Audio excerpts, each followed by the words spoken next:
Depuis le sommet de Saint-Pétersbourg, le capitaine Ibrahim Traoré et le président Vladimir Poutine ont donné un signal fort, celui de rehausser notre coopération à un niveau stratégique. Vous savez, lorsque j'étais en classe de 5e, mon prof de maths, c'était un Russe. Il y avait encore des coopérants russes qui étaient au Burkina. Et j'avais un professeur de maths qui était russe, j'avais un professeur de physique qui était russe et qui, après, sont repartis. Nous avons connu un moment de froid où nous avons vu tous ces acteurs compétents et qui sont partis, mais qui ont apporté énormément dans le paysage d'éducation du Burkina Faso. Aujourd'hui, il y a un retour et il y a une reprise de cette coopération.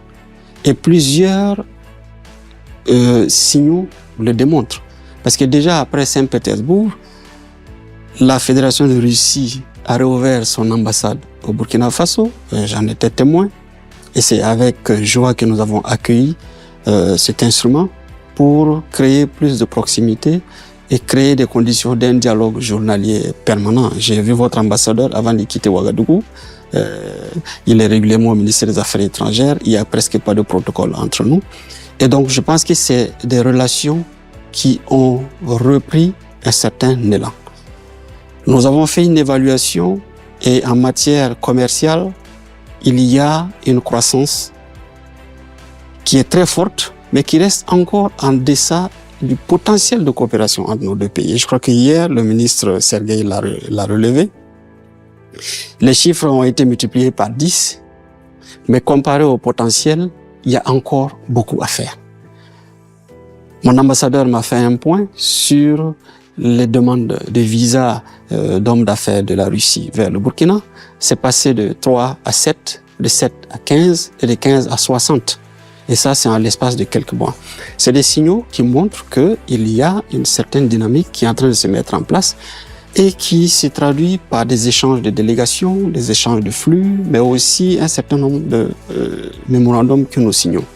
Après moi, le ministre de l'Énergie va séjourner ici, en Russie, pour poursuivre un travail avec Rosatom et qui va éventuellement aboutir sur la signature d'un projet d'accord sur lequel nous avons travaillé à Ouagadougou avant de quitter. Donc je dirais que globalement, nous avons une coopération forte, dynamique, qui évolue et qui se consolide au fil des forats, au fil des échanges de délégations, au fil des rencontres. Nous sommes dans des rapports objectifs et réalistes. Avec la Russie, nous sommes dans une dynamique de respect mutuel. Nous ne sommes pas dans des relations de condescendance et qui passent toujours par la punition-récompense. Non. Je crois que nous sommes des pays responsables, matures, et nous devons sortir de cet engrenage. Ce discours, il faut que l'Occident le comprenne. Ceux qui sont là aujourd'hui savent pourquoi ils sont venus, savent ce qu'ils veulent et savent où ils veulent aller. Donc, il ne s'agit pas de craindre pour qui que ce soit, parce que nous avons changé de partenaire et autres. Nous devons remettre les choses à plat, c'est carrément un reset, et reconstruire de nouveaux rapports. Ceux qui le comprennent, nous sommes ouverts. Ceux qui ne le comprennent pas, nous avançons comme dirait un de mes anciens patrons.